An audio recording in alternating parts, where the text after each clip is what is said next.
치유의 증인. 자, 청년들이 구원을 받고도, 와, 시계 깨끗하게 잘 나오네. 청년들이 구원을 받고도 구원의 축복을 누리면서 살아가지 못합니다. 그러니까 쉽게 틀린 감정에 사로잡히는데요. 나무시했다고, 내 생각과 다르다고, 내가 싫다고, 내가 원하지 않는다고, 또 내가 볼 때 틀린 것 같다고, 이렇게 나라고 하는 함정에 빠져가지고는 내가 보고 내가 듣고 내가 느끼는 것에 속아가지고 다 틀린 감정에 잡혀가지고 살고 있습니다. 문제는 내가 느끼는 감정이 다 맞는 줄로 착각한다는 거예요. 내가 느끼는 게. 그래서 자기와 같은 감정과 생각을 가진 사람들이 주위에 몇 명만 있어도 내게 맞는 줄 알고 내게 옳은 줄 알고 그렇게 착각하며 계속 살아갑니다. 그런데 왜 이렇게까지 틀린 마음과 생각을 가지고 이 시대의 청년들이 살아가느냐? 그것은 바로 세 가지가 안 돼서 그렇습니다. 그것이 바로 복음화, 제자화, 현장화입니다. 여러분, 화라고 하는 말이 뭐죠? 뭐뭐처럼 되어간다, 뭐뭐 쪽으로 간다, 그런 말이죠. 복음화 그러면 복음이 아닌 내가 복음 쪽으로 간다는 말이에요. 제자화 그러면 제자가 아닌 내가 제자가 되어간다, 그 말이에요. 복음화, 제자화, 그렇죠. 자, 그래서 첫 번째 복음화. 복음을 모른다기보다는 복음화가 안 되어서 청년들이 그렇습니다. 예수 그리스도는 아는데 그 그리스도가 나의 그리스도는 아닙니다. 나의 그리스도는 아니에요. 그러니 구원을 받아놓고도 구원의 축복을 못 누리는 겁니다. 불신자처럼 불신자 수준으로 살아야 돼요. 늘 창세기 3장, 6장, 11장에 걸려가지고 내가 그러면서 살아야 됩니다. 그래서 반드시 여러분 여기서부터 시작해야 되는데 복음화, 솔로몬은 저기서부터 시작했어요. 그렇잖아, 그죠? 일단 모든 것 멈췄습니다. 솔로몬은 시작할 때부터 다 멈췄어요. 왜냐? 복음화. 1,000마리 번제를 드림으로 시작했습니다. 복음화. 여러분들에게 복음화의 시간이 있어야 됩니다. 모든 것을 멈추고 창세기 3장, 6장, 11장의 각인뿌리 체질을 멈추고 내가 새롭게 시작하는, 내가 그리스도 안에서 새롭게 출발하는 복음화의 시간, 여러분들에게 반드시 있어야 됩니다. 두 번째가 제자화입니다. 예수님 공생애 3년 동안 계시면서 여러분 이 땅에 하나만 남기셨어요. 하나만. 저서도 아니고 건물도 아니고 딱 하나, 그게 바로 제자입니다. 제자. 제자는 여러분 무리와 다릅니다. 무리는 자기 이익 손에 따라가죠. 내 마음, 내 감정, 내 생각대로 하는 것도 아니고 나라는 함정에도 제자는 안 빠집니다. 제자는 이 모든 것들을 초월할 만큼의 분명한 무엇을 가지고 있는 사람이다? 내용을 가지고 있는 사람입니다. 나라는 한계에도 안 걸립니다. 내용을 가지고 있으면. 세상이 뭐라고 말해도 나는 거기 안 걸립니다. 내용을 가지고 있으면 그렇습니다. 무슨 말이냐? 나를 살릴 수 있고 가정을 살릴 수 있고 세상을 살릴 수 있고 또 치유할 수 있고 만나는 사람들에게 답을 줄 수 있는 내용을 가진 사람, 그것이 바로 제자입니다. 제자. 그래서 오늘날 교회 다니는 청년들 그렇게 많은데, 기독 청년들 그렇게 많은데 왜 자꾸 무너지고 흔들리고 그리고 여기저기 왔다 갔다 하느냐? 뭐가 없어서? 결국은 내용이 없어서 그렇습니다. 내용이 없어가지고. 주는 나를 구원하실 그리스도시요 살아계신 하나님의 아들이시니이다. 어느 곳에 있든지 어떠한 상황 가운데 있든지 진짜 내가 고백하고 선포하고 증거할 수 있는 내용이 없기 때문에 흔들리는 거예요. 내용이 없기 때문에.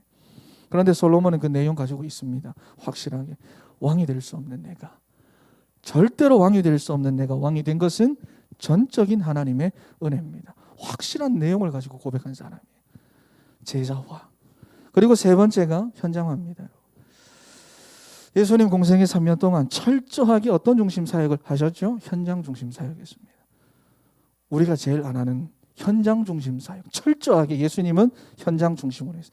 예수님 나무 그늘 밑에 누구처럼 앉아가지고 도 닦고 책 쓰고 교리 연구하고 그렇게 한 적이 없어요. 사람 모아가지고 연구하고 철저하게 예수님은 현장으로 가셨어요. 3년 내도록 각 마을과 도시와 농촌과 시골과 어촌까지 두루두루 다니면서 복음을 전했어요. 그런데 청년들을 보세요. 기성세대들도 한번 보세요. 교회만 오면 날고 기고 하면서, 교회만 오면 자기 목소리 내고 높아지고 싶어 하면서, 교회만 오면 다스리고 싶어 하고 정복하고 싶어 하면서, 이상하게 현장에만 나가면, 이상하게 세상에만 나가면 작아지고 초라해지고 자꾸만 갈등하고 자꾸만 흔들리고, 왜 그러느냐 하는 거예요. 현장화가 안 되어 있기 때문에 그렇습니다. 현장화가. 그래서 여러분, 세상에는 나가면 정복당하는 거예요. 세상에 나가면 끌려다니는 거예요. 여기서는 큰 소리 쳐도 나가면 끌려다니는 거예요. 그런데 솔로몬은 여기서 무엇을 구합니까? 지혜를 구했다는 거예요. 지혜. 하나님의 통치와 하나님의 다스림을 받을 수 있는 지혜. 현장화입니다. 여러분이 세 가지가 되어가면 창세기 3장, 6장, 11장에서 비롯된 내 것, 틀린 내 것, 이거 꺾이고요. 하나님이 예비해 두신 진짜 나의 것이 발견됩니다.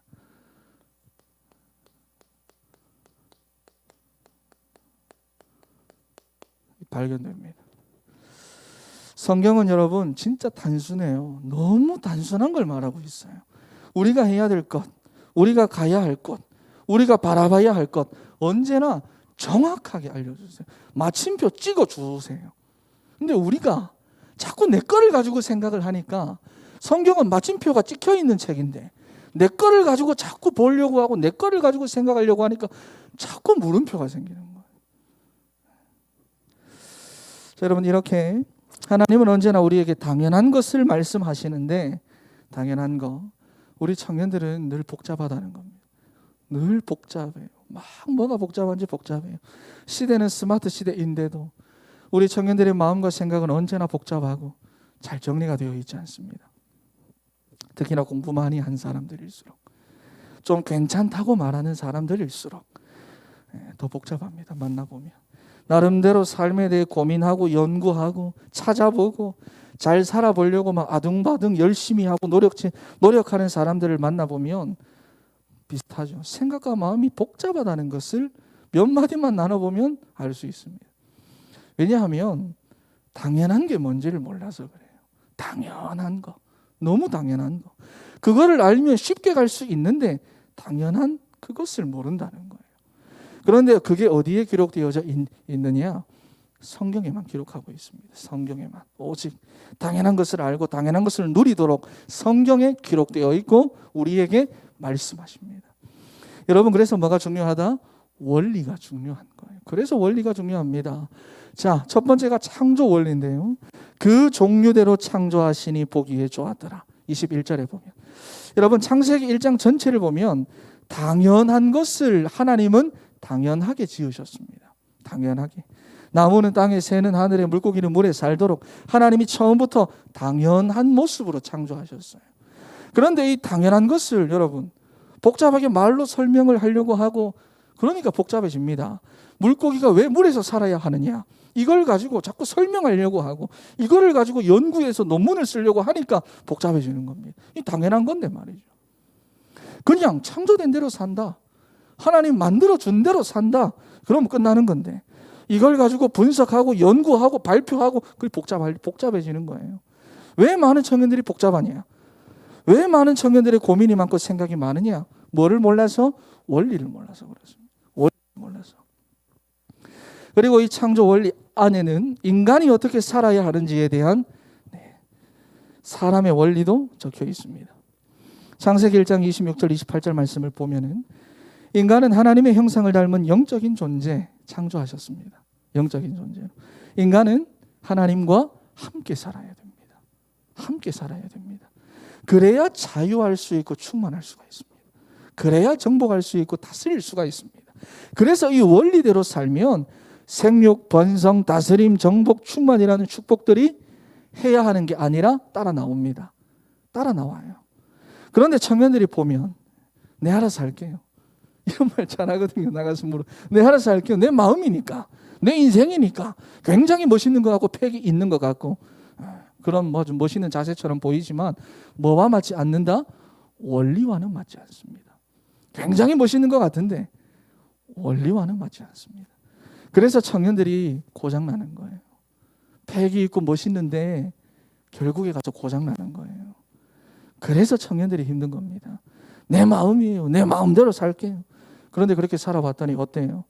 정작 내 마음은 아프고 내 정신은 아프고 그렇잖아요. 요즘 이런 청년들이 얼마나 많은데. 여러분 주위에도 한번 보세요. 혹은 여러분들 가운데도 숨기고 있는 사람들이 있을 수 있습니다. 숨기고 있는 사람들. 여러분 다리가 아프면 병원에 가면 되잖아요. 마음이 힘들면 어디를 가야 됩니까? 정신병원에 가면 해결이 됩니까? 어제도 기사 하나 떴던데 오늘 아침에 떴나? 내가 그걸 언제 봤는지 기억이 가물가물한데 우울증이 걸린 사람들이 뭐 뇌에서 뭐가 많이 나오는 뭐 그런 거. 그러니까 아직도 해결이 안 된 건데 그걸 통해서 해결하기를 바라는 뭐 그런 기사들. 근데 그게 왜 그러냐고요. 원인은 알 수 없는데 왜 그러냐고요. 여러분. 치유도 안 될 뿐더러 거기 가면 내가 정신병자라는 생각 때문에 더 힘듭니다. 우울증 약을 타 먹으면 이제는 내가 약까지 타 먹구나 그 생각이 더 힘든다고요. 여러분. 왜 이렇게 되었느냐. 원리를 몰라서 그래요. 원리를 몰라서 그렇습니다. 용기가 없어 그런 게 아니라 실력이 부족해서 그런 게 아니라 원리를 몰라서 그런 거예요. 우리 인간은 창조의 원리와 사람의 원리를 알아야 하는데 이것을 알면 우리가 이제 어떻게 살아야 하는지에 대한 삶의 원리도 알 수가 있습니다. 요새 많은 청년들이 인터넷 찾아보고 유튜브 두드리면 다 나오니까 사람 찾아가고 뭐 세바시다 뭐 오만 거 다 뭐 인터넷 보면 뭐 잘 살고 잘 믿는 법 뭐 이상한 거 뭐 있고 사람들이 그런데 보면 다 다르게 말하는데 비슷한 것 같아도 하는 말들은 다 달라요. 어떤 사람은 돈 버는 게 최고다. 어떤 사람은 잘 먹고 잘 사는 게 최고다. 어떤 사람은 이거 준비해야 된다. 또 어떤 사람은 저걸 저렇게 준비해야 된다. 비슷한 것 같은데 다 다르게 말하는데요. 문제는 그래서 행복하다느냐. 그래서 그들이 행복하냐 그 말입니다. 그렇게 말하는 그 사람들이 말이에요. 예전에는 행복전도사라고 했던 그 사람 막 강연 달리고 전 세계 강연 다니는 사람 자살했잖아요. 행복전도사. 행복하냐냐 그 말입니다. 돈이 최고라고 생각했는데 막상 보니까 돈 많은 사람들도 불행합니다. 그들도 자기 인생에 대한 답이 없어요. 돈이 많지 답은 없어요. 어떤 사람들은 적당하게 살면 된다고 하는데 적당하게 살아보니까 그것도 또 힘들어. 여러분 그런데 이런 세상에서 여러분들이 사는데 원리를 모르니까 청년들이 복잡하기만 합니다. 마음도 복잡하고 생각도 복잡하고 어떻게 해야 잘 사는가? 어떻게 해야 내가 좋은 배우자 만나는가? 어떻게 해야 좋은 곳에 취직하는가? 도대체 어떻게 내가 해야 하는가? 복잡합니다. 복잡해요. 그런데 하나님은요. 복잡한 분이 아닙니다. 복잡한 분이 아니에요. 그때마다 다른 하나님이 아니라 하나님은 오직 한 가지 말씀하십니다. 히브리서 13장 8절 말씀에 예수 그리스도는 어제나 오늘이나 영원토록 동일하시다. 영원토록 똑같습니다. 그러니까 이 원리는요. 영원토록 똑같이 적용됩니다. 그래서 어떠한 상황에 있든지 어떠한 상태든지 여러분들이 이 원리대로만 살아가면 당연한 것을 당연하게 누리며 살아가게 되는데 많은 사람들 살리고 부흥시키면서 내 마음까지 충만해지는 거예요. 한번 해보세요. 원리대로. 이거 확인하려고 지금 여기까지 온 거잖아. 목사님 저는 안 될 것 같아요. 제 형편에는 제 상황에는 저희 가정에서는 안 될 것 같아요. 안 될 것 같다는 그런 생각은 잠시 놔두고 하나님이 말씀으로 주시는 이 당연한 것을 누리면 당연하게 된다고 했으니까 말씀 그대로의 눈으로 여러분들 자신을 보고 현장 보고 살리시기 바랍니다. 하나님 그렇게 말씀하셨으니. 자, 그런데 하나님께서 말씀하신 이 원리에 대해서 한마디로 핵심적으로 이야기를 하면 그것이 무엇이다? 믿음입니다. 이 원리를 한마디로 말하면 하나님과 함께 하는 겁니다. 간단하죠? 이게 잘 사는 방법입니다. 우리 인간이. 요한복음 15장 15절 말씀에 나를 떠나서는 너희가 아무것도 할 수 없다 그랬어요. 이 아무것도 할 수 없다는 말을 잘 이해해야 됩니다. 물고기가 물 떠나서는 아무것도 아니듯이 말이죠. 영적인 존재인 인간이 여러분 영원한 우리의 생명이 하나님께 있는데 그 하나님을 떠났다. 그러면 아무것도 아닌 거예요. 그렇잖아요. 지금 여러분들이 너무 전쟁같이 살아가니까, 너무 경쟁하며 치열하게 살아가니까, 너무 조급함 느끼며 살아가니까 모르겠는데 어느 날 여러분들이 살다가 깨닫게 됩니다. 어느 날 깨닫게 돼요. 나는 내가 지금 뭐 하는가? 어느 날 갑자기 공허해집니다. 허무해집니다. 내가 지금 뭐 하지? 그리고 여러분, 당연한 것을 무시하고 이 원리 무시하고 그냥 열심히 살고 그냥 최선 다해 살고 그냥 남이 하는 대로 따라 살고 남 하는 것처럼 나도 하고 싶고 살고 싶다. 또 내가 하고 싶은 대로 살다가 보면 자꾸만 문제가 나타나고 드러나는데 그게 바로 드러난 문제입니다. 드러나는 거예요. 복잡해집니다. 그런데 여러분, 복잡한 것 같지만 잠깐 멈추고요. 문제가 있을 때 잠깐 멈추고 가만히 들여다보면 하나도 안 복잡합니다. 제가 늘 하는 이야기인데 예전부터 문제가 있을 때 문제에서 한 발짝만 나오면 돼요. 우리가 문제만 딱 생기면, 작은 문제 생기면 그 완전 정복당하거든요. 거기서 막 어떻게 해결하려고 막 노력하거든요. 그럼 내 모든 기도 제목도 모든 신앙생활도 그 문제 중심으로 다 만들어가요. 그게 아니라 문제가 딱 생기면 한 발짝만, 어차피 내 힘으로 안 되니까 한 발짝만 뒤로 가서 바깥에서 보면 안 복잡해 보여요. 너무 간단해요. 그렇죠? 여러분, 내가 당연한 대로 살지 않았을 때 나타나는 당연한 문제일 뿐입니다. 그게 그냥 여러 가지 모양으로 드러나는 것뿐이에요. 그렇죠. 그 중에는 우울증도 있고 공황증, 불안증, 중독 상태, 무기력도 있습니다. 그래서 요즘 마음과 정신에 문제가 있는 사람들이 많아요. 여러분, 감기약보다도 신경 안정제가 약국에서 더 많이 팔리고 있는 세상입니다. 그리고 가정에도 문제가 있고 직장에도 문제가 있고 그리고 그 외에도 많은 문제들이 드러나게 됩니다. 그런데 청년들이 보면 이 드러난 문제를 가지고 자꾸만 세상에 나가서 돈을 벌어가지고 해결하려고 합니다.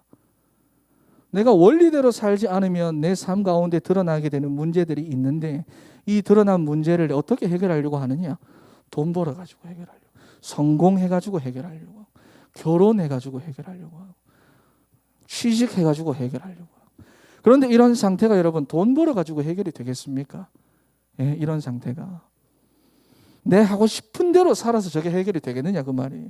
가족끼리 화목하게만 지내면 나는 정말 그랬으면 좋겠다, 그러면 좋겠다, 그럼 괜찮아질까요? 여러분, 이 문제가 부모님의 무너진 상태를 사랑할 힘이 여러분들에게 있습니까? 여러분, 이 드러난 문제는 드러난 방법으로는 절대로 해결할 수 없습니다.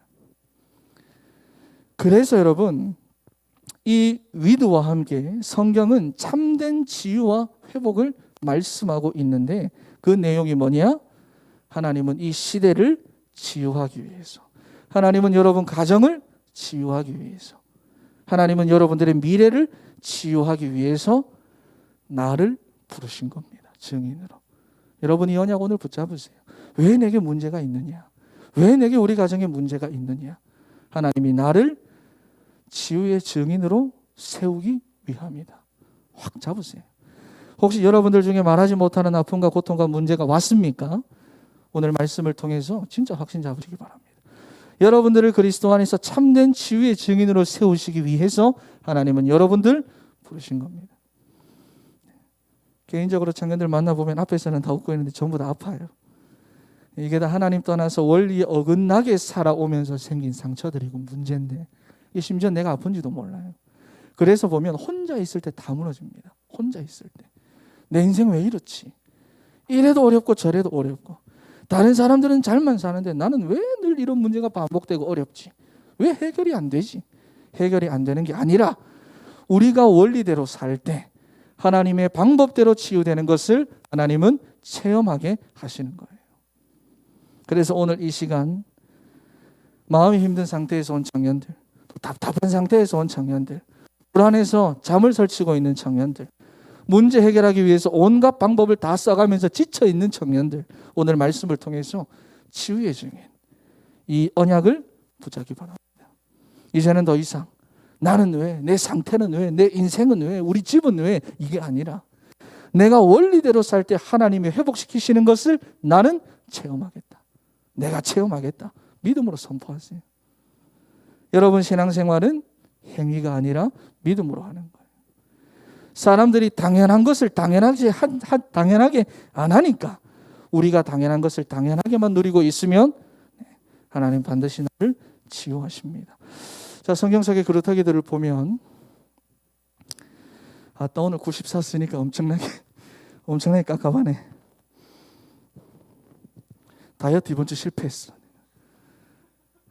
내가 수요일까지는 저녁 안 먹었는데 목요일부터 내가 몸이 너무 힘들었거든요. 몸이 너무 힘드니까 실패했어. 또 갑자기 이야기가 샜네. 성경 속의 그렇다기들을 보면 자, 요셉이 어디를 가는지 당연한 것을 했어요. 노예를 가도 당연한 거 했고 감옥으로 가도 당연한 거. 요셉은 정말 당연한 것만 했어요. 당연한 것만 했는데 나만 살린 게 아니라 남도 살리고 가문도 살리고 애굽도 살리고 전 세계를 다 살렸어요. 당연한 것만 했는데. 그렇죠? 여호수아 당연한 것을 하고 당연한 말을 고백했어요. 당연한 말을 고백했어요. 가나안 정복을 앞두고 두려움에 떨고 있던 이스라엘에게 당연한 것을 전하고 당연한 고백을 했는데 이스라엘이 치유됩니다. 여러분. 그런데 이 원리를 모르니까 정작 이스라엘들은 처음에 뭐라고 말하죠? 우리가 지금까지 고생만 했다 이렇게 말하는 거예요.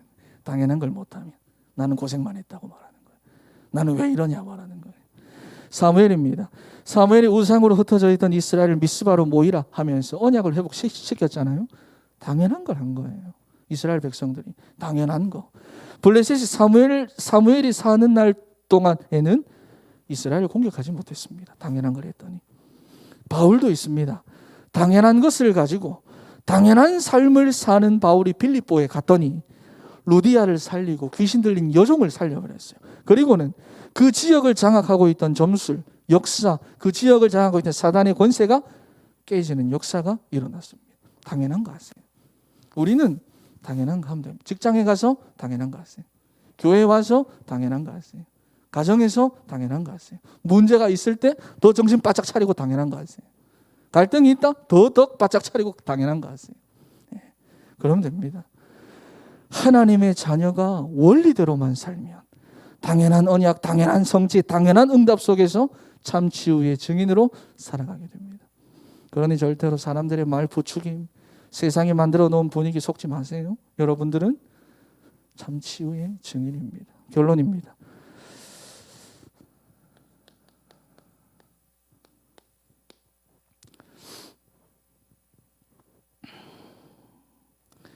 세 가지 포럼하세요.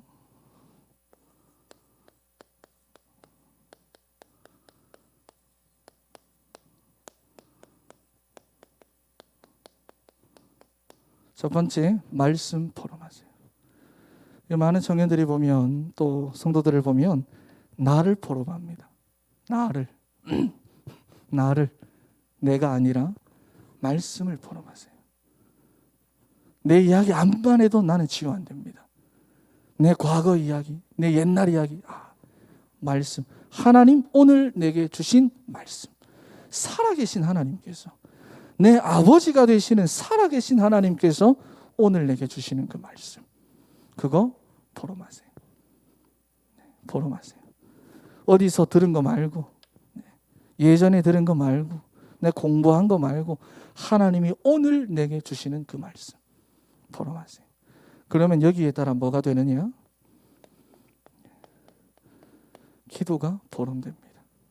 기도가 포럼됩니다.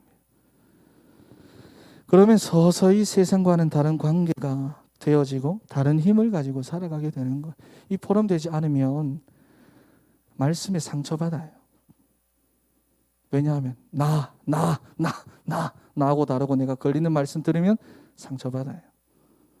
나니까. 포럼하면 그 말씀이 기도 제목으로 바뀝니다. 그럼 성취 보는 거예요. 그게 뭐냐? 전도 포럼입니다. 우리는 전도라고 하면 전해가지고 데리고 나오는 걸 생각합니다. 교회 데리고 나오는 거. 그건 그냥 포교 활동입니다. 전도 아니고요. 전도라고 하는 것은 예전에도 제가 어린이 때부터 말했죠. 여러분. 전도는 뭐다? 말씀 플러스 기도. 이게 전도입니다. 내가 말씀 가지고 기도 속에서 누리면 전도는 되어지는 겁니다. 내가 사는 게 전도입니다. 내가 인도받는 게 전도입니다. 그걸 다른 사람들이 보는 게 전도입니다. 나를 통해 하나님의 살아계심이 드러나는 게 전도입니다. 교회 데리고 나오는 건 전도 아닙니다. 포교 활동. 교회 데리고 힘들게 교회 데리고 와서 말씀 한 번 듣고 두 번 듣고 나 여기 못 있겠다고 다 나가버립니다. 그러니까 옛날에 내 친구 고등학교 때 자기 여자친구 따라 교회 갔는데 고등부 때 교회에서 손잡고 통성기도 한번 하고 손을 이렇게 합쳐주고 이렇게 나왔다고 하잖아요. 잡아주고 자기는 다시는 그 여자친구 안 만났다고. 그러니까 전도, 삶이 포럼되고 이게 아니라 말씀과 기도가 포럼되어지면 응답이 포럼됩니다. 그게 전도 포럼이에요. 그래서 여러분 이 세 가지 포럼을 하면서 당연한 것을 당연하게 누림으로 참 치유의 증인으로 세움받는 여러분들이 되시기를 바랍니다. 너무 복잡해지지 말. 왜 그럴까? 다 사단이 아주 받아먹기 좋은 그거고요. 당연하게 하시기를 바랍니다. 찬양하겠습니다.